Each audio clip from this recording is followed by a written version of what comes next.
Israel की राजनीति में एक बड़ा उलटफेर हुआ है। प्रधानमंत्री बेंजामिन नेतन्याहू को उस समय बड़ा झटका लगा जब अल्ट्रा ऑर्थोडॉक्स यानी अति रूढ़िवादी यहूदी दल शोस ने अपनी पार्टी के सभी मंत्रियों को सरकार से हटा लिया।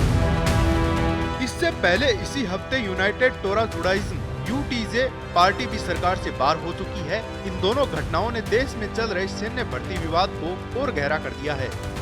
UTJ पार्टी ने जहां 6 इस्तीफे देते हुए पूरी तरह सरकार छोड़ दी है, वहीं शोस पार्टी ने एक अलग रास्ता चुना है।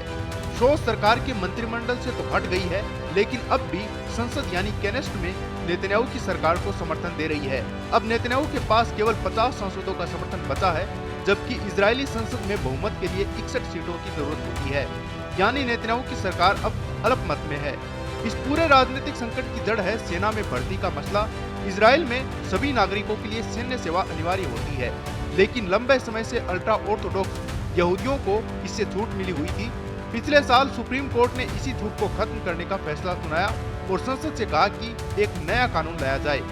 लेकिन जो नया ड्राफ्ट कानून तैयार हुआ वह शोस और UTJ जैसे दलों को मंजूर नहीं हुआ, इसलिए दोनों पार्टियों ने विरोध में कदम उठाए। इसके साथ ही गाजा में चल रहे युद्ध और हमास के साथ युद्ध विराम को लेकर भी सरकार के भीतर मतभेद गहराते जा रहे हैं। खास बात यह है कि शोस पार्टी ने अपने बयान में नेतन्याहू से युद्ध विराम समझौते को आगे बढ़ाने की बात कही है, जबकि नेतन्याहू की सरकार के ही कुछ कट्टरपंथी सहयोगी युद्ध विराम के खिलाफ हैं। ऐसे में अब जब कैनेस्ट 27 जुलाई से 3 महीने की गर्मियों की छुट्टी पर जा रही है, नेतन्याहू के पास सीमित समय है कि वह किसी तरह कोई समझौता कर पाएं, खासकर सेना भर्ती जैसे जटिल और संवेदनशील मुद्दे पर। हालांकि सरकार अभी गिरी नहीं है। शोस पार्टी के संसद में समर्थन के चलते फिलहाल जल्दी चुनाव का खतरा टल गया है, लेकिन अल्पमत में सरकार चलाना बेहद मुश्किल होगा और यही अब नेतन्याहू की सबसे बड़ी चुनौती बन चुकी है।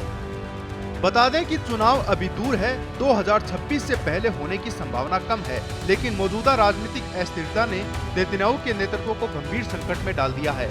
सरकार में शामिल धार्मिक और दक्षिणपंथी गुट अलग अलग दिशा में खिंचाव कर रहे हैं, जिससे सरकार का संतुलन बिगड़ रहा है। अब देखने वाली बात यह होगी कि नेतन्याहू इस राजनीतिक भूचाल से कैसे बाहर निकलते हैं, या फिर यह संकट उनकी सरकार का अंत साबित होगा। ताज़ा अपडेट के लिए जुड़े रहे पत्रिका के साथ। नमस्कार।